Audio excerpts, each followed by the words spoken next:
Welcome to the Corporate Detox Podcast. I'm your host, Amanda McWhorter.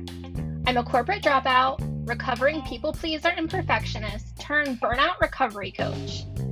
If you're sick of the corporate roller coaster ride and ready to step into a life that you love, this is the podcast for you.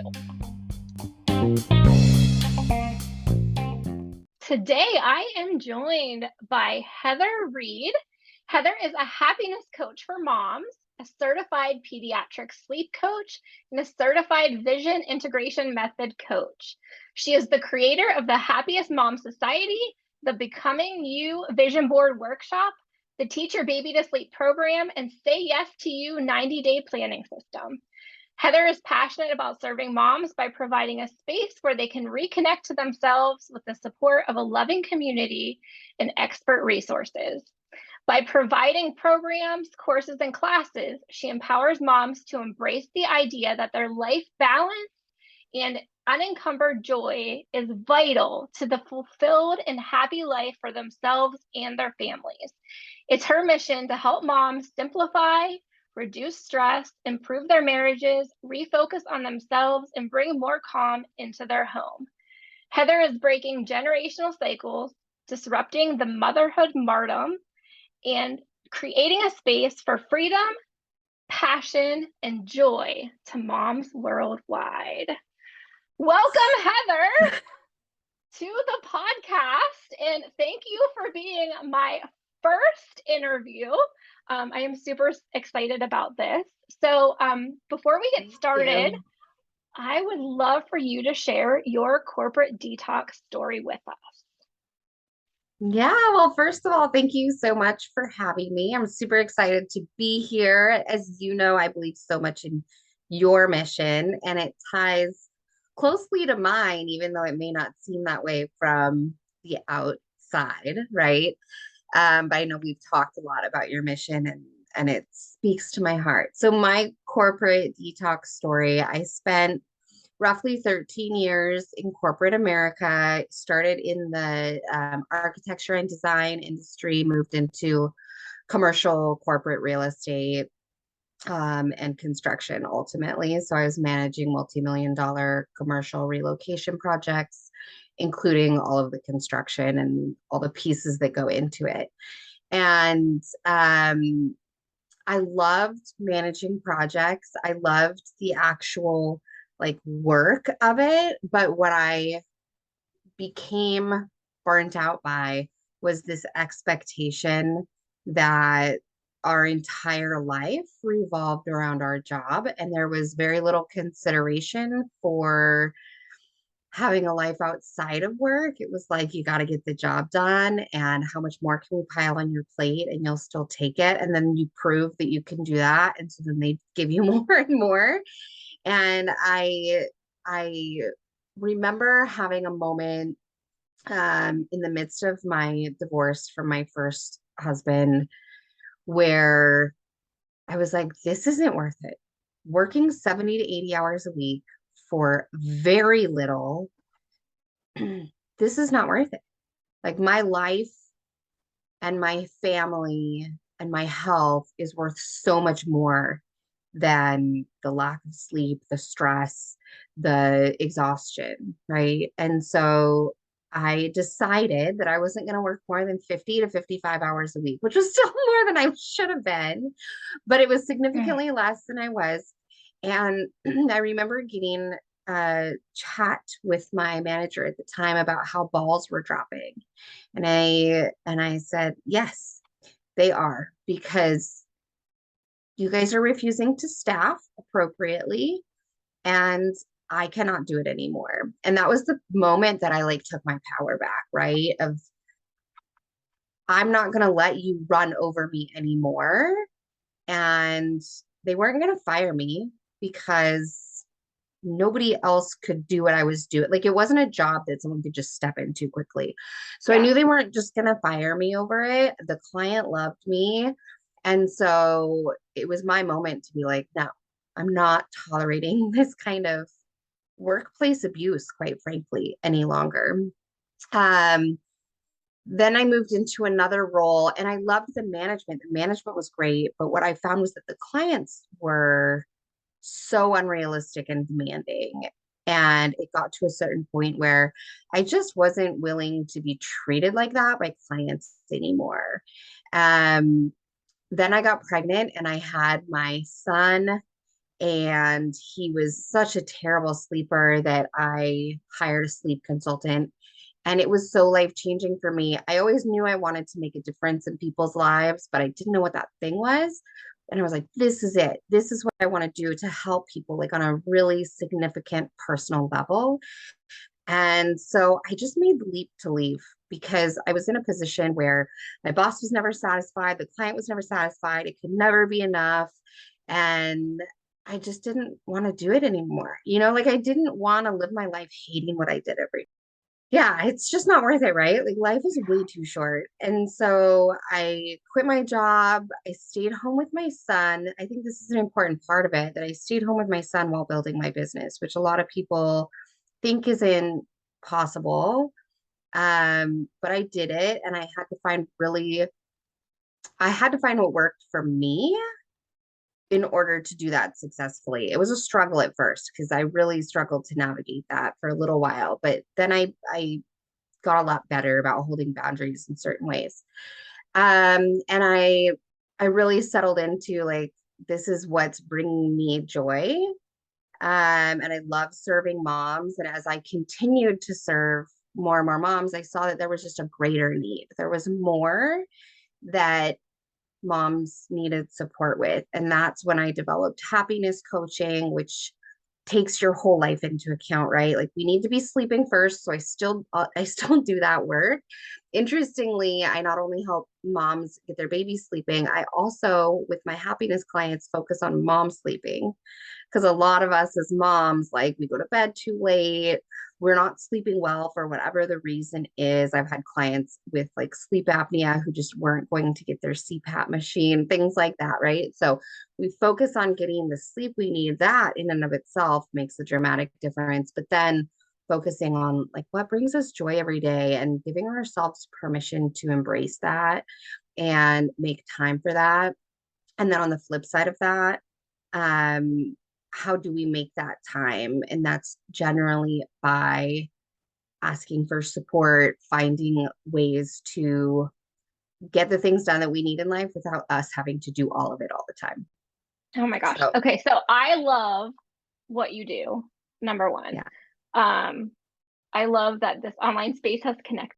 I guess for, in my own story, leaving corporate to be a more present mom and find like that fulfillment of my own life, not just working all the time and placing our worth in a career. What yeah. advice would you have for moms that are in the corporate space, most likely not supported by their employer, right? And they're trying to balance everything. Like, what would your biggest piece of advice be for them? The biggest piece of advice would be boundaries. And I know that can feel really hard in a workplace situation, but I'm of the mindset that you don't really want to be working for somebody that's not going to respect that, right? And there are employers who do. So if you're in a situation where you don't want to start your own business, and so you're, in the corporate world and you want to stay there, start putting boundaries around your time, right? So one thing that I did, I had a work phone and I had my personal phone. My work phone would go on silent on the kitchen counter after we got home and like we were starting dinner and all that. And I did not look at it in the evenings anymore. That was one boundary I could put in place. People can wait until I'm back at work the following morning. So that's just one example, but I would encourage you to have conversations with your management about, the things that you're struggling with if you are feeling burnt out, because ultimately it costs them a lot more money to hire somebody new and replace you. So Absolutely. Yeah. employee retention is important. And if you're not working somewhere that employee retention is important, then again, probably not a healthy work environment. Yeah. And there's something better out there. I think we are going to see a shift, and we already are seeing it, where employers are having to value their talent a lot more because more people are realizing the power we have to go make money in other ways. Oh, absolutely. Absolutely. So boundaries is something that I know I did not have. So I Right. love your suggestion with just the time boundary and being able to put your phone away. For those of you listening that might work for a company that is an always on culture, um, you might not be able to put your phone away the whole time in the evening. But I challenge you to find time periods. Maybe it's 2 hours at a time, and maybe you only check your phone once before you go to bed.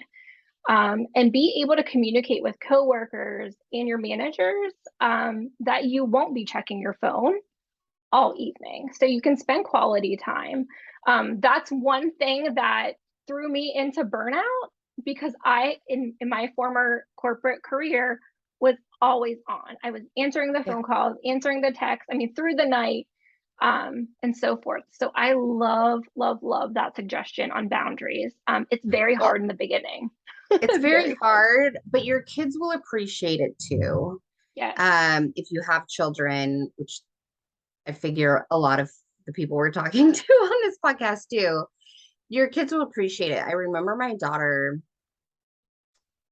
always getting, well, I shouldn't say always, she would get frustrated in the morning when we are getting ready, for example, like, why are you on your phone, mom? Or, we would get home, or I'm on the way home, like after picking her up from daycare, and she just wants to talk to me. And I'm like making work calls, and, people are texting me, and I'm checking them at stoplight. And she's like, Mom, can you just put your phone down? Right. And so it's not even just about the work side, it's the home side too. If we're giving everything to work, our family really suffers in that scenario. And I know it can feel hard to reframe that because we're programmed that our entire worth should be put into our work. But the end of your life, you're going to look back at what, right? You're not going to wish you'd worked more. You're going to wish you spent more time with the people you love. So that's really the perspective shift I needed, which going through a divorce gave me. Like, okay, like it's not worth sacrificing this time with my child. It's not worth, losing years off my life from stress and being in a bad health place. Yeah.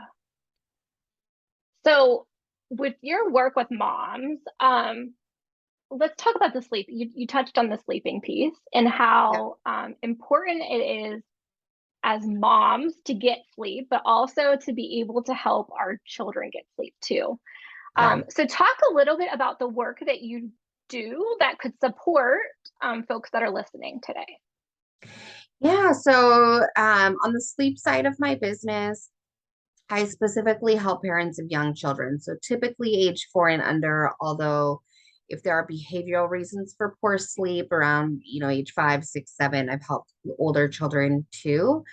And the way that work works is that you receive a fully customized plan, right? And I don't believe in one size fits all plans for anything because humans are diverse and unique and all have different needs. So all of my sleep plans are fully customized for each family and each child. So if a family comes with 2 children, they get different plans for how we're going to handle sleep. Just like, when you have 2 different children, you have to parent them a little different, and sleep is the same way, right? Like I don't believe in this one plan that fixes everything.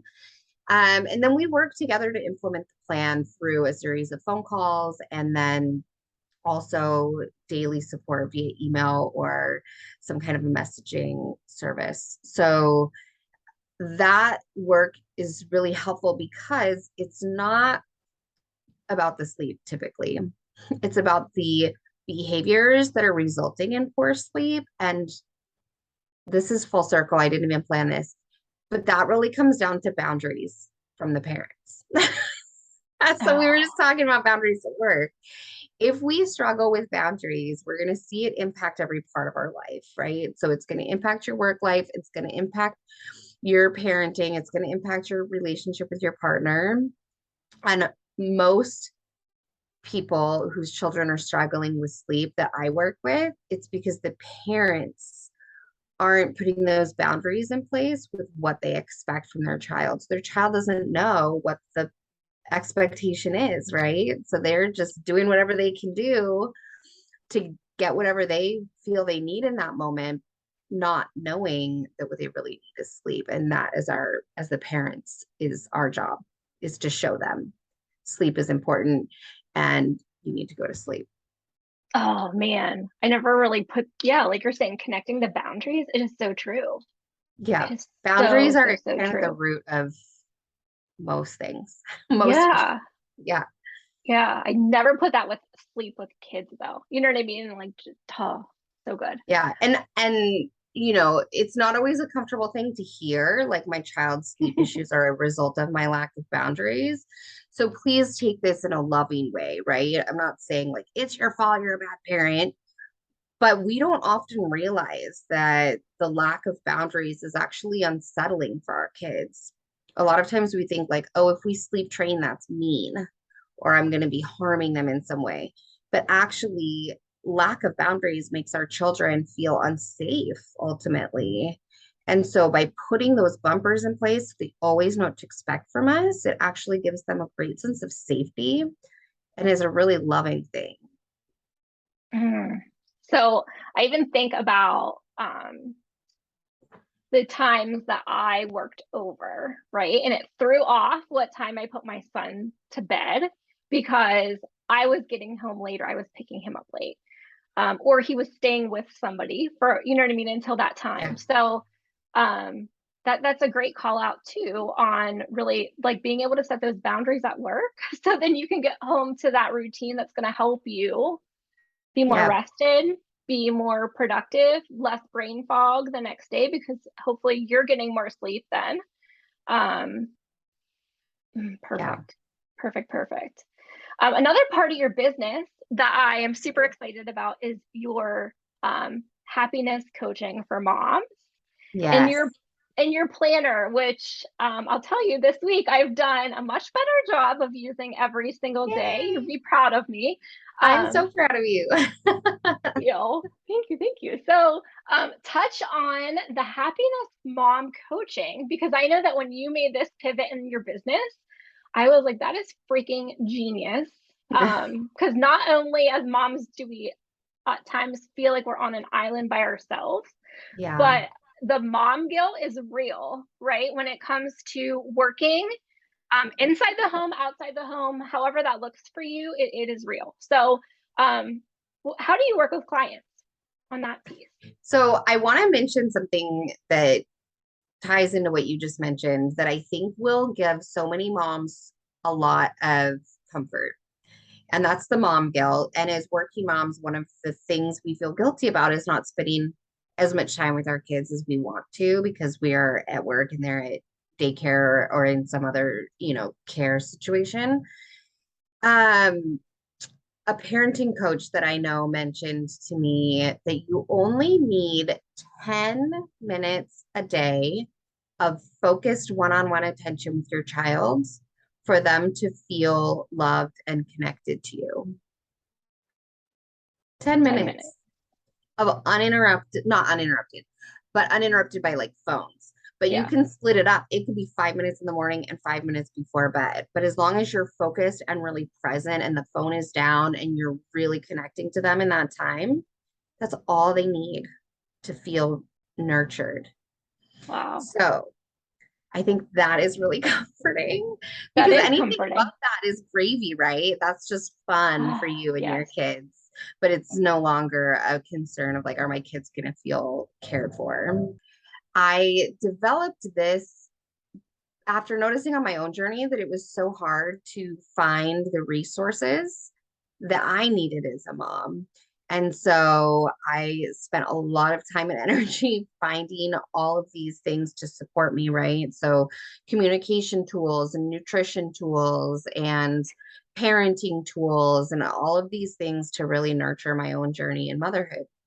And I wanted to bring those in a more consolidated way to moms, because what I've noticed just in general is that moms are running depleted. Like we are so depleted in our daily lives. We're depleted nutritionally. Our relationships are often depleted, whether that's marriage or friendships or family relationships. And our self care is non existent. And as a society, we've gotten to a place where a mother's well being is not front and center. In fact, it is one of the most neglected periods of our life where we need the most support from community and from resources, and we get very little, right, in terms of care. So, my focus really is on helping you dig into what would your happiest life look like. That's where the vision integration method comes in. We dig into where are you now, where do you want to be, and we go through a process to find what your weakest links are, because those are going to make the biggest impacts first. So that's kind of our first step. And then I just help guide you to finding those things that make you happy. I remember talking to one mom and she's like, I don't even know what makes me happy anymore. Like I'm so disconnected from myself that I can't even remember what I like to do for fun or what I find enjoyable or what snacks I like to have in the cupboard, because I never buy them for myself because I'm always focused on what the kids and the husband like to eat, right? And so just reconnecting and like really getting in tune with you and your own needs. And as a part of that, I developed the Say Yes to You planner, because I have found that if I'm not making it a daily practice to focus on these things, that they fall by the wayside. And it's everything from a daily gratitude practice to developing your morning and evening ritual so that you do go to bed and get enough sleep. um, to celebrating your wins and like really celebrating yourself for the things that you're accomplishing. I also have a habit tracker in there. Make sure you're drinking enough water to get your daily movement in. So it's more than just like what to write down what you're doing every day. It's really looking at your life holistically, but pared down into like the most potent things that I have found work well for me, because a lot of goal setting planners are extremely overwhelming and take a lot of time to keep up. And my goal was, this is simple, right? This is 20 minutes each morning to do all of these things and plan out your day all in 20 minutes or less. And then you go into your day, like knowing what you need to do, having gratitude, knowing what you want your daily affirmation to be, right? Knowing what you're going to do for yourself today. So I really am excited about the planner because it brings all of the work that we do in happiness coaching into a tangible tool that's easy for people to implement. Oh my gosh. Okay, so let's go back a second. Yeah. So when you talked about as moms, we often like we lose sight of ourselves, right? So we pour Yeah. into everybody. Yeah. Um, on my own corporate detox journey, I thought that I didn't know. I couldn't express to anybody. Let's go back a little bit. I couldn't express to anybody what my hobbies were because I had poured so much into my career over time, right? And then you add being a mom on top of that, and like it's like that second layer of losing yourself because you're pouring into everybody at work and what Yeah. the expectations are. Then you come home and you're pouring into your family. Yeah. Um, And so also that is work usually a little bit still, right? yes, yes, and it's so so so important that we take time for ourselves and I know that that is it's very uncomfortable and we don't value ourselves the majority of the time enough to spend time, money, Yeah. maybe it's some boundaries around Yeah. what we need. Yeah. So that's so important. And to talk about your planner, I'll tell you the things that it's helped me on that I wish I would have had when I was in the corporate world. The brain dump section before you start a new week is amazing. Being able to plan or at least think about what my menu is going to be for the next week has cut down on runs to the grocery store. It's kept me from driving through. It has really helped me where one of the things that decisions that I struggled to make was what in the heck we were going to have for dinner Yeah. after work. Because Because when I you're was, burnt out, your yes, brain can't process that stuff. yes, absolutely. Yeah. You're so burnt out and you have so much decision fatigue that making that simple decision of what is for dinner, like, will just throw you for a curveball. Yes. So that your planner is amazing in that facet. But when it comes to celebrations, right? Celebrating things, I'll tell you, I find that super uncomfortable. And I've done some work around that before I got your planner, and it's still uncomfortable Yeah. for me. So thank you for pushing me and making me realize, and all the other moms out there that have your planner, that there are things to be celebrated and they don't have to be big things.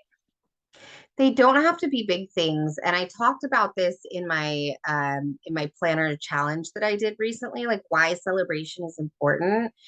And it's important because we have these goals, right? And if we're not taking time to notice the mini steps along the way, what we have a tendency to do is we hit the goal and then it's on to the next thing. And it's this mentality of it's never enough, we're never satisfied, which leads to a lack of happiness just in general. So, taking the time to celebrate each milestone and how far you've come and the small things brings more happiness every day, every week. That's why we do gratitude every day in the planner. It's also why weekly we celebrate our wins because we are doing amazing things. And when they're not recognized, it's hard for us to see them for what they are. Yeah. Yeah, Yeah. absolutely. I Yeah. At one point in my journey, I put an alarm on my phone because making that switch from working, 55 plus hours a week Yeah. to having my own business and designing a life just like you, where it's more flexible and you're not working that many hours. Yeah. I had to put an alarm on my phone to, like, for a prompt in my own brain: have I worked enough today? Right. And Mm, celebrate what I got done, because this constant like hustle and grind mentality that I was living under for so long, I would feel like I didn't get enough done. yes. Yeah. And that's what's been really programmed into us since we were children, right? I know for me, it was always told to me, you won't get into a good college if you don't get all the good grades, take all the AP advanced courses, do music, do sports, volunteer, have a job, like all that show leadership, right? My burnout started at the age of 14 in high school when I felt like I had to do everything. And I mean, I was not sleeping to the point that I fell asleep driving to school at one point in high school. And the drive was only like 15 minutes. It's not like I was in the car for a long time, right? And I laugh uncomfortably because it's so dangerous to be running that depleted. So it starts back then, right? As Yeah. children, it gets programmed into us that you have to work hard, work hard, work hard. And some of the deprogramming is around you don't have to hustle to get the things that you want in life. Like you can have, and I know this word is overused, but you can have balance between the two, and that's okay. Like you can still achieve your goals and have the balance. The other thing that I always like to mention around being a mom, and so you're at work all day, giving everything to work, and you come home and you give everything to the home, and there's no time left for you. I've done reading around this, and there's actual research that shows that moms who are not taking care of themselves, who are anxious, who are depressed, it filters down through your whole family. So it actually, you think you're taking care of everybody else and everyone else is good, but your own lack of self care is causing potential long-term damage to your family in the form of higher rates of anxiety and depression in adolescence and early young adulthood, and failure in marriages, right? And a big part of my mission is to help keep families together and thriving, because the mom really is the center of the home more so than the dad. Interestingly, research shows dad's, mental health and life satisfaction has less of an overall arching impact on the whole family. It's still important, of course, but it's less impactful to the children. Oh man, thank you for sharing that with us. Yeah. There was such a high rate of divorce in the company that I worked with. It was crazy. So yeah, I guess I never knew that part of your mission, keeping the family together. Together. So, Yeah. I did have you ever heard of the seven levels or 7 layers deep exercise? yes. So I did that with a fellow entrepreneur friend, like way back at the start of my business.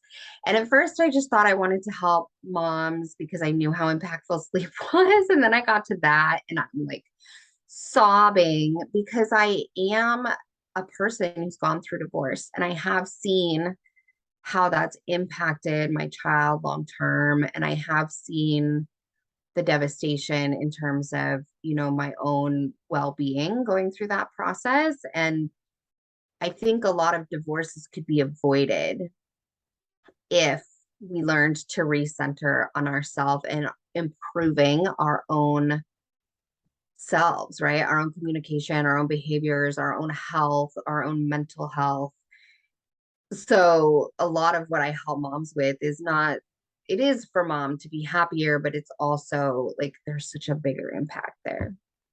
Mm, totally agree. I know that the amount of hours that I worked, and how invested or consumed, I will say, how consumed I was with my career was definitely a point of contention on my divorce as well. So, oh, Heather, it has been a pleasure to have you on today. Do you have any last words for our listeners today? Anything you want to share?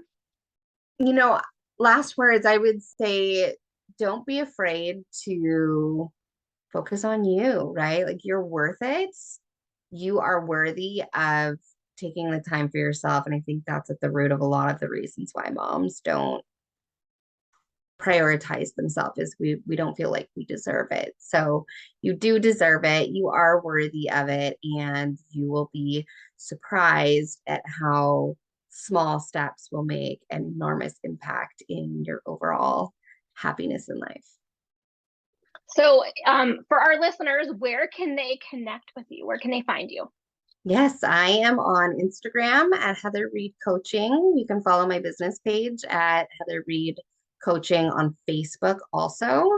And then my website is heatherreedcoaching.com. Make it easy. It's the same everywhere. Right? We like to keep things simple in this circle, that's for sure. So awesome. Well, thank you so much for joining me today. Thank you for having me. I appreciate it.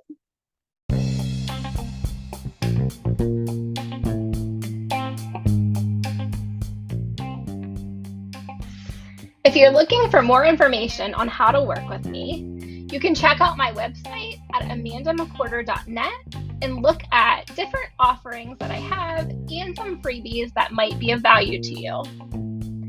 If you're on social media, feel free to follow me at Amanda K. McQuarter on Facebook, LinkedIn, and Instagram.